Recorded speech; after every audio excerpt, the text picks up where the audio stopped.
এখানে ডিএম এর সিগনেচার আছে। আমি আমার বলার বক্তব্য হলো, আমি যদি বাংলাদেশি হয়ে থাকি তার মানে ডিএমও বাংলাদেশি। তো এই যে ভোটার কার্ডটা দেখতেছেন আমার, এই ভোটার কার্ড তো আমরা নিজেরা তৈরি করি নেই, এটা নিশ্চয়ই ইলেকশন কমিশনারের অফিসের দপ্তর থেকে তৈরি হয়েছে। তো আমার কথা হইল, যখন ভোটার কার্ড বা যখন আমাদের আইডেন্টি প্রুফ তৈরি করে, তো তখনই ওনাদেরকে ভালোভাবে তদন্ত করে দেওয়া হয়। কিন্তু আমরা সাধারণ মানুষ এত কাগজপত্র নিয়ে বইতে বইতে আমাদের অবস্থা খারাপ। তো আমরা সাধারণ মানুষ, গরিব মানুষ, আমরা খেটে খাওয়া মানুষ, আমরা ভাতের জোগাড় করবো না কাগজের জোগাড় করব।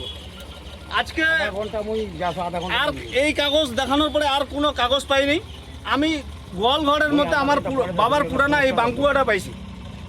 তো এই বাঙ্কুয়াটা হচ্ছে আমাদের সঙ্গের সাথী। বাঙ্কুয়াটার সাথে সম্পর্ক আমাদের ছিল, আছে, থাকবে। তো আমি জনসাধারণের উদ্দেশ্যে একটা কথাই বলবো, যে একটা করে বাঙ্কুয়া ঘরে ঘরে রাখবেন। সামনে ইলেকশন আসতেছে, জানি না আরও মানুষকে কতভাবে হয়রানির শিকার হতে হবে। আজকে সরকার আমাদের ভোট নিয়ে সরকার যেভাবে আমাদের উপরে অত্যাচার, মানসিক আঘাত করতেছে, আমি তো বলবো এই সরকারের প্রতি প্রথমে ব্যবস্থা নেওয়া দরকার। আমরা আজকে মানসিক আঘাতে কেউ লাইনের উপরে ঘন্টার পর ঘন্টা দাঁড়িয়ে আছে, কেউ অসুস্থ হয়ে পড়তেছে। আজকে 80 থেকে 100 বছরের বৃদ্ধরাও অসুস্থ হয়ে পড়তেছে, হার্ট অ্যাটাক করতেছে, সুসাইড করতেছে, স্ট্রোক করতেছে এই এসআইআর কাগজপত্রের যন্ত্রণায়।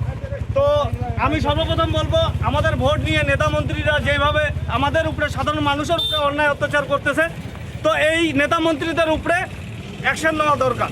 মানে মানুষ এত হয়রানির শিকার হয়ে গেছে, আমরা অভিযোগটা করব কার কাছে? আমরা যাকে ভোট দিয়ে আমরা আজকে নেতা মন্ত্রী বানিয়েছি, ওনারাই আমাদের জনসাধারণের উপরে এত অত্যাচার, টর্চারিং করতেছে, মানসিক আঘাত করতেছে। আমি যাচ্ছি বিডিও অফিসে, আজকে হিয়ারিং আছে, আমার নামে নোটিশ আছে, আমি যাচ্ছি এইসব কাগজ। আপনার বাড়ি কোথায়? আমার বাড়ি ক্রান্তি ব্লক, রাজাডাঙ্গা জিপি, থালাবাড়ি, দুদিবস্তি। আপনার নামটা? আমার নাম রশিদুল ইসলাম।